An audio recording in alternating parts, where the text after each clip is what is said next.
মিষ্টুর জন্য দুটো বাবলস এনেছি। এখন তো মিষ্টু ঝুমকিদের বাড়িতে খেলা করতে গেছে, যাই বাবলসগুলো এখানে রেখে দিই। মিষ্টু যখন আসবে তখন দেব, অনেক খুশি হবে। যাই যাই ঘরের কাজগুলো সেরে আসি। লা লা লা লা লা লা। হ্যাঁ, এটা আমি কি দেখছি? বাবলস না? মা মনে হয় বাবলস গুলো ভাইকে দেবে বলে রেখেছে।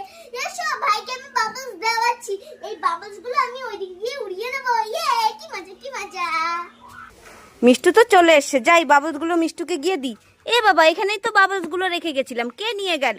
মনে হয় কেউ এসে নিয়ে গেছে। এটা কি? ও, এটা তো একটা গামছা। না, গামছার পিছনে হয়তো কেউ দাঁড়িয়ে আছে, গিয়ে দেখি তো। কে তুমি এইভাবে গামছা গায়ে দিয়ে দাঁড়িয়ে আছো? ইয়ে বাবা, তো মিষ্টু কি করছিস এখানে? এই তো ভাইকে তুমি যে বাবলস গুলো দেবে, এই বাবলস গুলো আমি খেলে আরে ওইগুলো ভাইকে দেবো না, আমি তোর জন্য এনেছি।